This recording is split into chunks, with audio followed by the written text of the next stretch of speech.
Buenos días.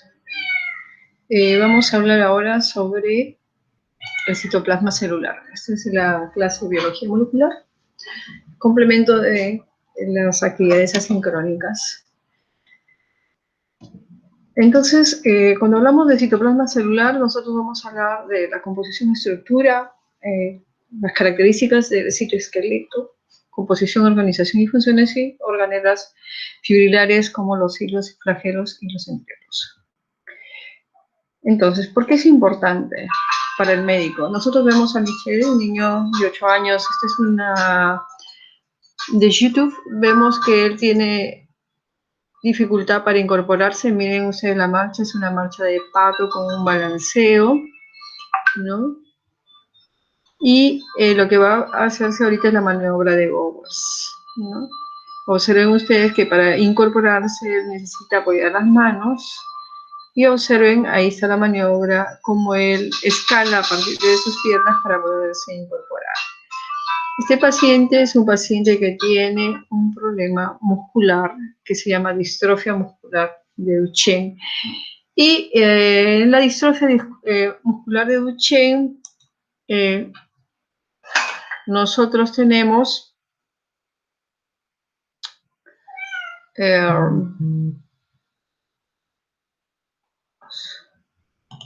nosotros vamos a tener que el problema principal está acá, en la distrofina, ¿no?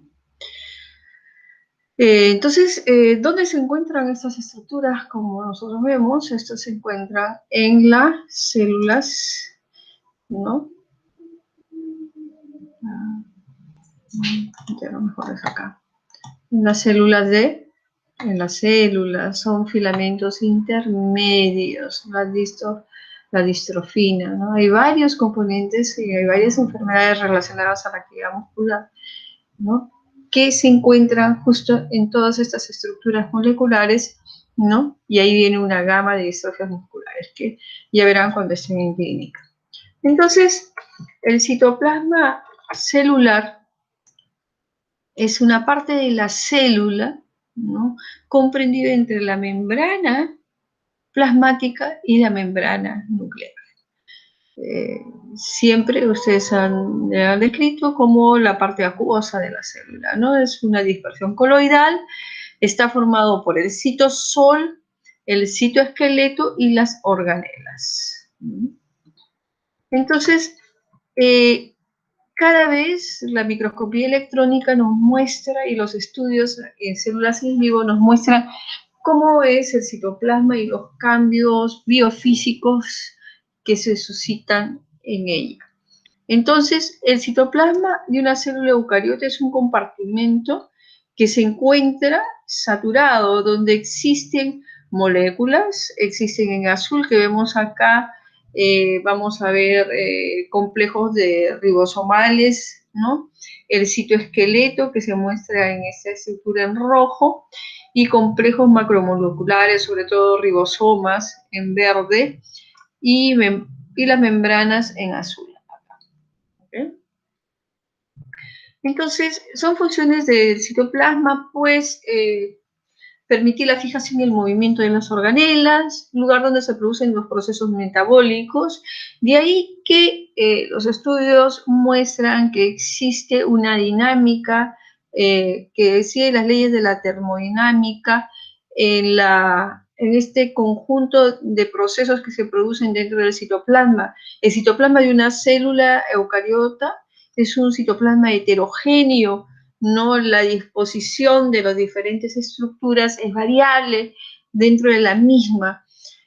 También va a contener una cantidad de agua, es un 80% de agua, ¿no? Y mantiene la forma de la célula y es el lugar de tránsito de diferentes moléculas, y además, de acuerdo a la actividad celular, va a haber un cambio en el pH y una concentración adecuada intracelular. Entonces, el citosol es el medio interno del citoplasma. Entonces, hablamos acá. Es también conocido como hieloplasma o matriz citoplásmica y está compuesto por un 85% de agua, donde se encuentran dispersas diferentes sustancias, como las biomoléculas de iones, constituyendo una dispersión coloidal. Es la sustancia que fluye a través del citoplasma y las membranas celulares, ¿no?, de la membrana citoplásmica, nuclear y de organelas, y varía constantemente en su composición, concentración y tonicidad de acuerdo a la actividad celular. Son funciones del citosol permitir el movimiento de las organelas y cromosomas y otras biomoléculas, participar en la división celular en la citocinesis, delimita el movimiento de los cromosomas durante la mitosis y la meiosis y participa en el desplazamiento de la célula y mantener la forma celular. Este es un trabajo de Kate Ladisfer que les recomiendo que lo lean. Entonces está aquí, sobre todo como documento de lectura, en donde se ha demostrado, pues, de que existen varios aspectos termodinámicos de la actividad del citoplasma, ¿no? Entonces el comportamiento citoplásmico, pues, no es homogéneo en casi todas las escalas de longitud. Además, la falta de homogeneidad local y distribuida aleatoriamente impulsada estocásticamente por hacinamiento y separación de fases.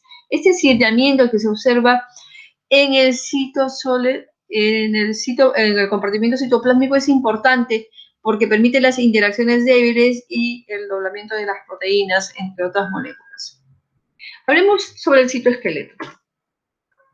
El citoesqueleto, ¿no?, es una estructura constituida por muchas proteínas, ¿no?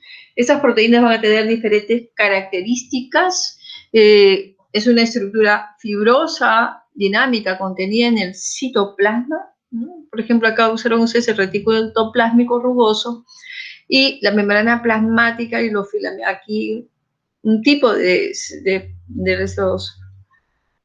lo que es el citoesqueleto, que son los filamentos intermedios. Usamos acá los microfilamentos, que son otro tipo de componentes del citoesqueleto, y los microtúbulos.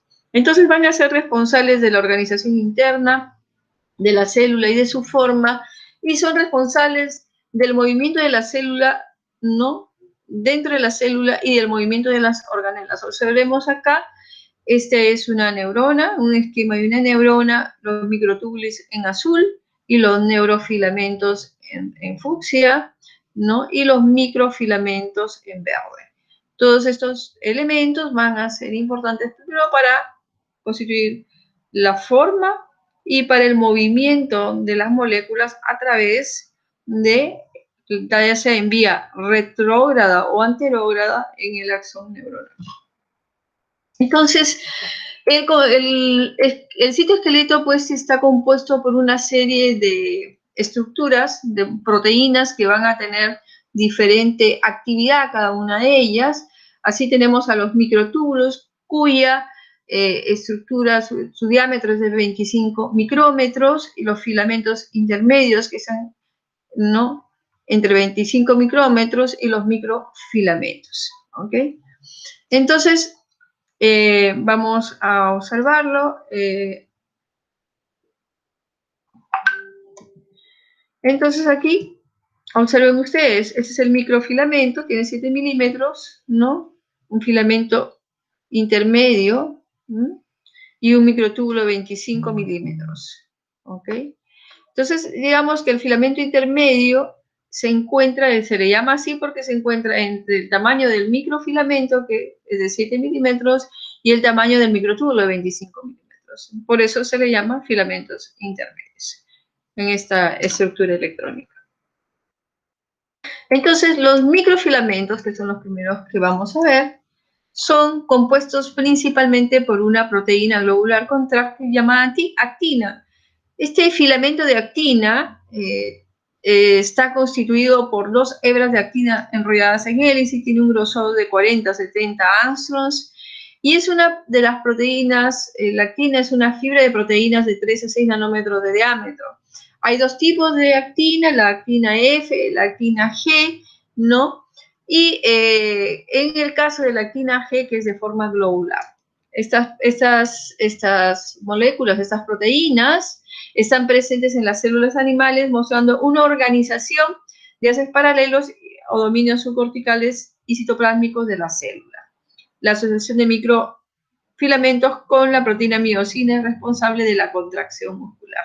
Veamos Entonces tenemos los microfilamentos, tenemos acá un polímero de actina F, ¿no? Y un monómero de actina G, ¿no? Estos son moléculas de actina de forma fibrilar, ¿no? En estas células.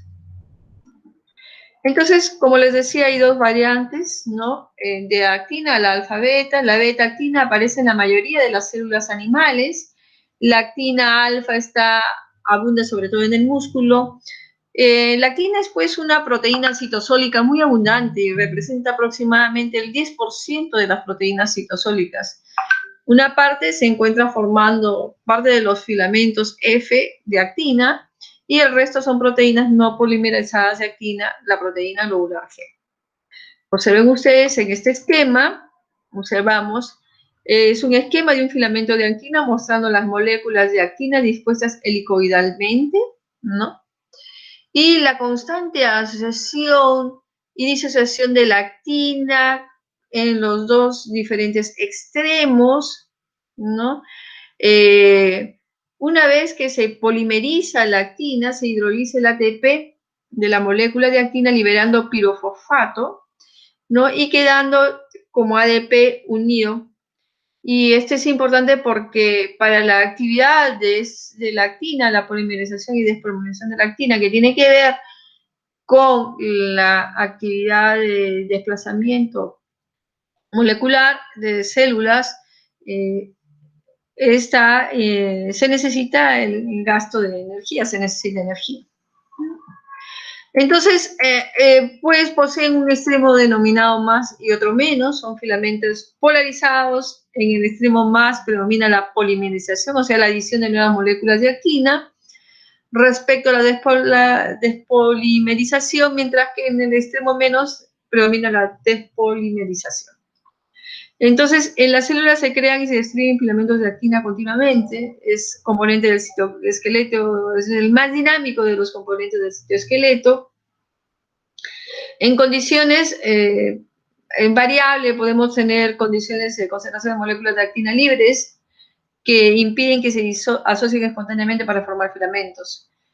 Por ello, la nucleación y formación de nuevos filamentos es posible gracias a la presencia de proteínas nucleadoras de actina. Estas son las proteínas ARP23 que actúan como moldes para la formación de un nuevo filamento, mientras que las forminas van a estabilizar las uniones espontáneas de las proteínas de actina, favoreciendo la formación y elongación del filamento, como observamos en este esquema. Entonces aquí tenemos la unión de monómeros, ¿no? Monómeros libres, la profilina, que hace que se adicione, comience la parte de la polimerización de actina, ¿no? Y va a haber una serie de proteínas encargadas de mantener o de favorecer la formación de entramados, por ejemplo, la filamina, la formación de haces, ¿no? Como la gesolina o la cofilina y la fimbrina, ¿no? Que no son transportados a partir de un filamento grande que tienen protegidos los extremos, ¿no?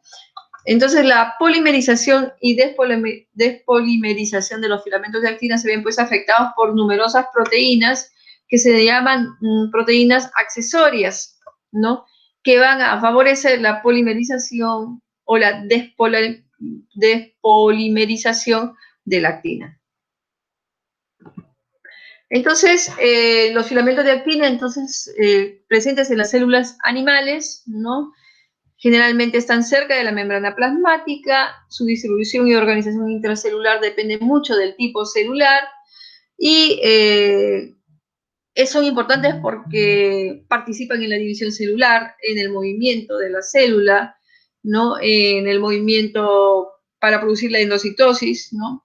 La fagocitosis, ¿no? Para el movimiento de los orgánulos, ¿no? En las células animales además es un armazón de soporte para mantener o cambiar de forma celular. Y tenemos la actina G, ¿no? En la parte, este es un monómero de actina G y esta es la actina F, ¿no? En la representación de la superficie de una repetición de 13 subunidades basada en el modelo de Ken-Holmes de los filamentos de actina. Muy bien. Entonces, pasemos a ver los microfilamentos. ¿Cuál es la función de los microfilamentos? Permiten el desplazamiento, la contracción y la citocénesis. Intervienen en la contracción muscular asociándose a la miosina. Entonces hemos hablado de la actina que se asocia a la miosina, ¿no? Intervienen en el movimiento ameboide y fagocitosis mediante la formación de pseudópodos. Producen corrientes citoplásmicas o de ciclosis, ya que forma geles y soles según la variación del medio. Y colabora con la miosina en la formación del anillo contráctil que separa las dos células hijas después de la división celular. Da también rigidez a las microvellosidades celulares.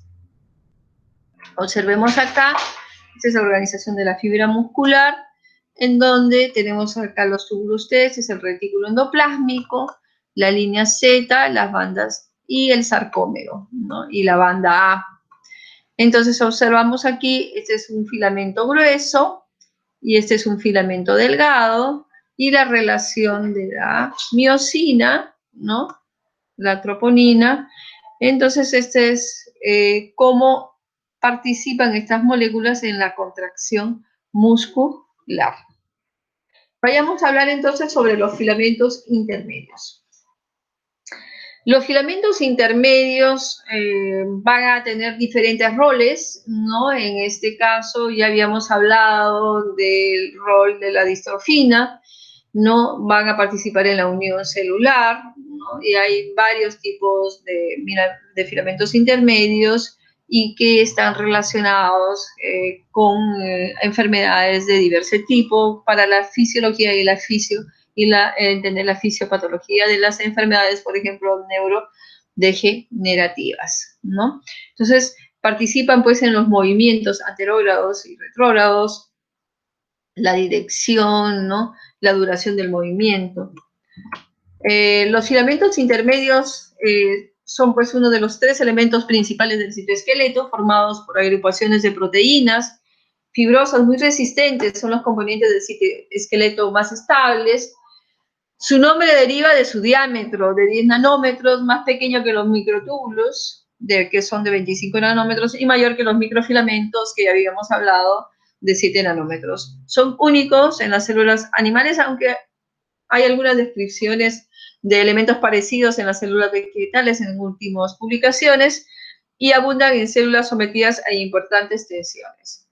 Entonces, estos monómeros o unidades están formados por una cabeza globular, un extremo amino, una cola globular en el extremo carboxilo y un dominio central alargado o región central con de unos 310 a 350 aminoácidos y una longitud de 45 nanómetros de longitud. La región central se organiza, ¿no? Se organiza en un hélice, ¿no? Alfa, que permite a un monómero unirse a otro para formar dímeros, ¿no? Y aquí, por ejemplo, estamos viendo la formación de dos dímeros. Dos de estos dímeros pueden asociarse entre sí en forma antiparalela, formando tetrámeros, ¿no? Y los tetrámeros se asocian lateralmente para formar una estructura laminada de 8 tetrámeros, por ejemplo, que se enrolla sobre sí misma y se une en línea para formar el filamento intermedio de 8 a 10 nanómetros. Entonces, una porción globular, una porción lineal y la formación del dímero, del tetrámero y los octámeros que constituyen finalmente el filamento intermedio. Entonces, así la estructura formada por la longitud de 4 tetrámeros forma la unidad fundamental de ensamblaje de unos 60 nanómetros, fundamental para que se asocien extremos para formar los filamentos intermedios a modo de una cuerda, ¿no? Entonces, el dominio central es igual en todas, lo que varía de un tipo a otro son los extremos, ¿no? Así, por ejemplo, tenemos en las queratinas, ¿no? En la bimentina, las proteínas de los neurofilamentos y las láminas nucleares, ¿no? En los extremos. 4 regiones, secuencia heptada, repeticiones en tándem de 7 aminoácidos. Tenemos varias clases de filamentos intermedios. Los filamentos intermedios tipo 1, que es las queratinas, que se encuentran en las células epiteliales, ¿no? Se denominan también tonofilamentos y son característicos de las células epiteliales, a las que les proporciona mucha resistencia mecánica. También aparecen en los desmosomas de la unión celular, de células epiteliales o citoqueratinas en células epiteliales. Hay dos tipos, la queratina 1, 2, ¿no? Ambas se encuentran en las células epiteliales. Los tipo 3 son, que es la bimentina, que se encuentra en las células mesenquimales, la G-GABA en las células gliales, la desmina en las células endoteliales, la periferina en las fibras musculares y en las neuronas. El tipo 4, y aquí tenemos el neurofilamento tipo L, M y H, que es light, de medio, peso medio y heavy, ¿no? Que se encuentran en las neuronas. Esos neurofilamentos que se encuentran en el axón, ¿no? Son importantes y se ha visto, por ejemplo, que en algunas enfermedades neurodegenerativas comienza a aparecer, se puede dosar en el líquido cefalorraquídeo, neurofilamento light, y está relacionado su incremento con enfermedades degenerativas de tipo Parkinson. La alfa internexina, que se encuentra en las stem cells, la nestina y la cinemina en las células gliales, ¿no?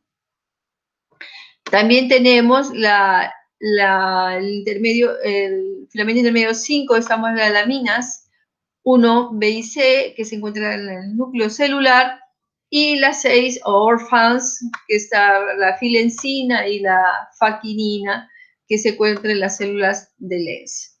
Entonces, si bien no son completamente específicos de un tipo celular, en un mismo tipo celular pueden coexistir en uno mismo los filamentos, por ejemplo, de citoqueratina y de bimentina, ¿no? O filamentos de desmina muy abundantes en las células musculares, en el músculo liso y estriado, ¿no? Entonces, tenemos acá, por ejemplo, la participación de los filamentos intermedios en la formación de los desmosomas, la membrana plasmática, aquí están los filamentos intermedios, la desmoplaquina, la pacoglobina y la placofilina, ¿no? Que son las moléculas o proteínas de anclaje, y tenemos las desmogleína, desmocolina, que son moléculas de adhesión celular tipo de la familia de las caderinas, ¿no?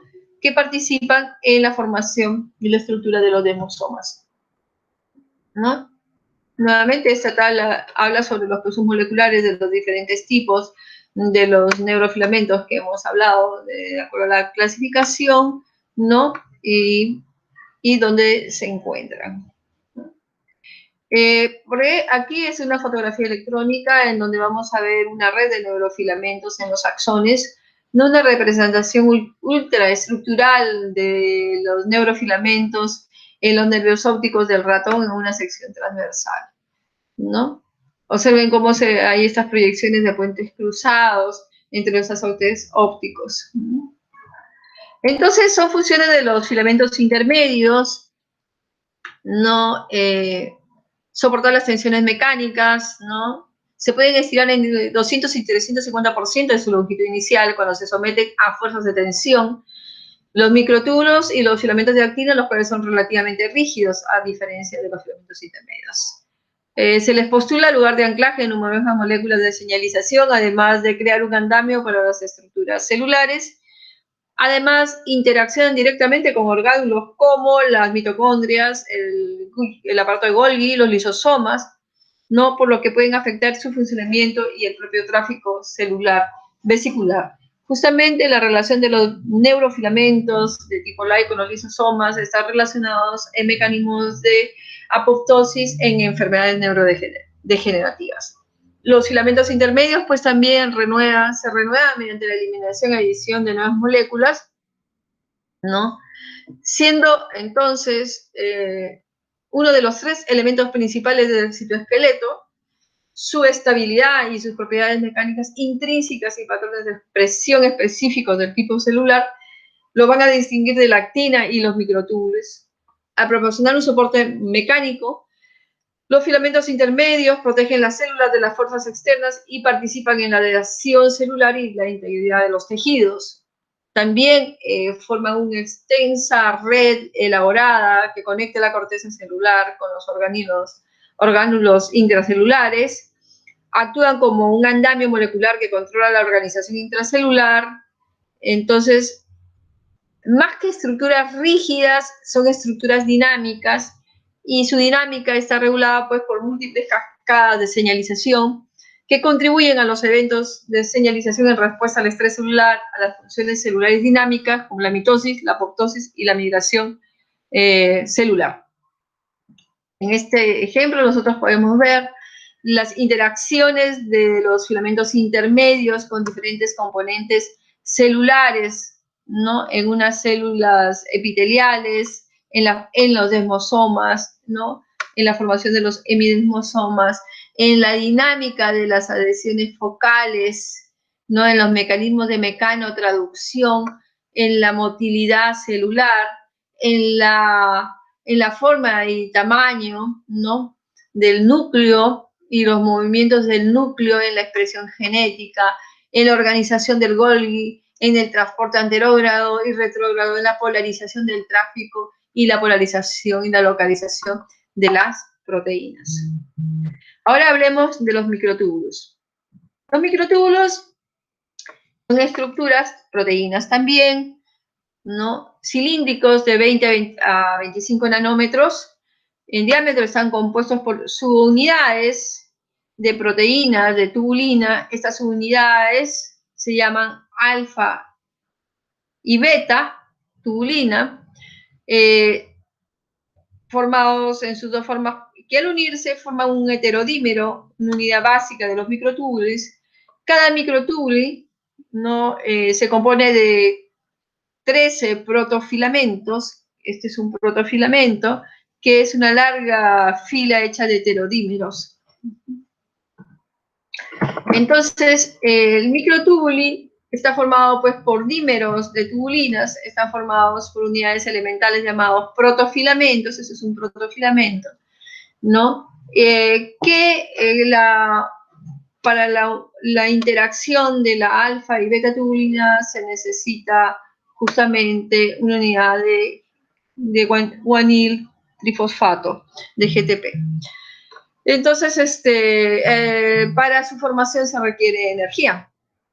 Son funciones de los microtúbulos. En primer lugar, que están referidos a la forma de la célula, sirven de canales para el transporte intracelular, intervienen en la organización de los componentes del citoesqueleto, además de constituir el uso mitótico o acromático que va a organizar el movimiento de los cromosomas, separándolo en dos lotes y distribuyéndolo en las células hijas. Desaparece al final de la mitosis. Forman estructuras complejas estables como cilios, flagelos y centriolos. Entonces, tenemos el componente del microfilamento, entonces el diámetro, ¿no? Menor de 5 nanómetros, su proteína, en resumen, su proteína principal es la actina, y participa en la contracción muscular, endocitosis y migración celular. Los filamentos intermedios, en un tamaño aproximado de 10 nanómetros, sus principales proteínas son la citoqueratina, el pimentina y los neurofilamentos, y participan en la sustentación en la producción de los desmosomas y los hemidesmosomas. Y el microtúbulo, cuyo diámetro es aproximadamente 25 nanómetros, principales proteínas son las tubulina alfa y beta, y participan en la formación del uso mitótico y el transporte de células. Pasemos ahora entonces a ver los cilios y los flagelos. Los cilios y los flagelos son componentes celulares que permiten el desplazamiento de las células, ¿no?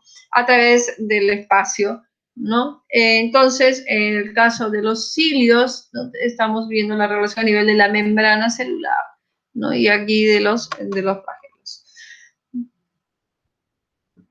Entonces, si nosotros tenemos un corte transversal de una estructura de los cilios, vamos a ver que están formados por 9 dupletas microtubulares y un par de microtúbulos centrales, ¿no? Esta estructura se conoce como axonema y se describe como 9 más 2 a la estructura, 9 más 2, ¿no? Los brazos de dineína adosados en cada microtúbulo sirven como motores moleculares, ¿no? Esta es la vaina central, la membrana plasmática, el par de microtúbulos centrales, los brazos de dineína, ¿no? Y el par de microtúbulos doblets. Aquí tenemos el flagelo, no funciona ya. Los cilios, pues, entonces son estructuras digitiformes que pueden moverse en sincronía y se encuentran en epitelios especializados en las eucariotas. Por ejemplo, los cilios barren los fluidos sobre las células estacionarias en el epitelio de la tráquea y los tubos del oviducto femenino.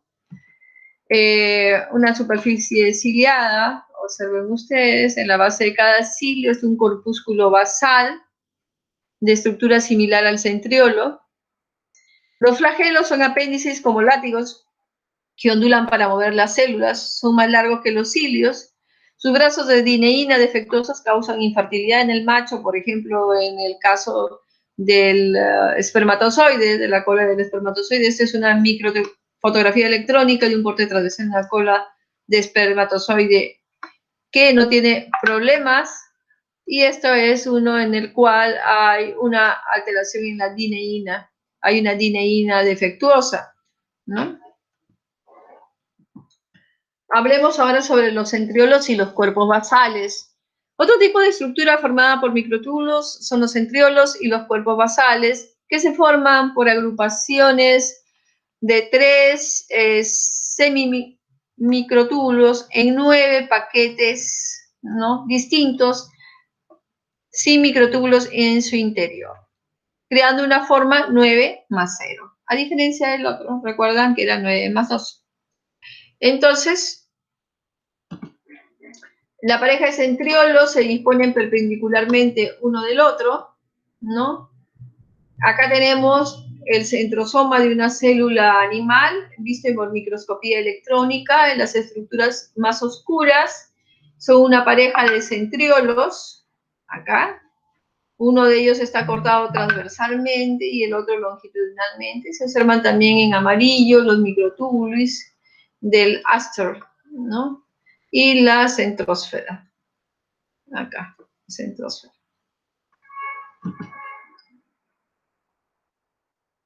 Este es el aster, estructura del centrosoma en una célula animal. Este es el centriolo, dispuestos en forma perpendicular. Así es el corte transversal de un centriolo. Observen la disposición 9-0, ¿no? Entonces los centrosomas están compuestos de 2 centriolos, ¿ok? Un par, también llamados diplosomas, rodeados por una matriz pericentriolar.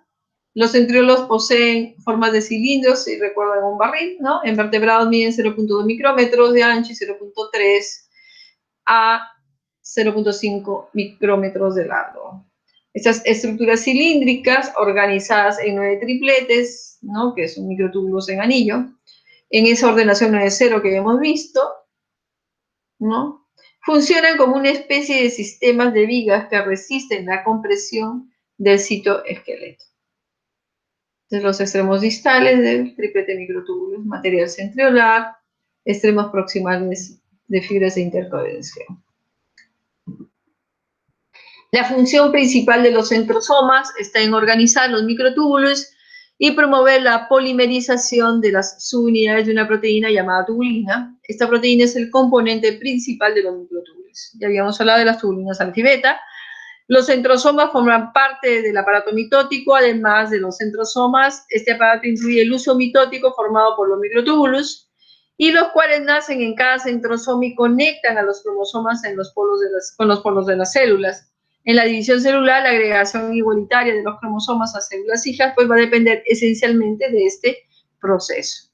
Los centrosomas se ven involucrados en el mantenimiento de la forma celular y también participan en los movimientos de las membranas, ya que están directamente relacionados con los microtúbulos y otros elementos del citoesqueleto. Estudios recientes han sugerido una nueva función de los centrosomas relacionada con la estabilidad del genoma. Esto es crucial en el desarrollo normal de las células. En el caso que ésta falle, puede dar lugar a al desarrollo de diferentes tipos de patología. Muy bien, entonces la tarea no se olviden y estamos...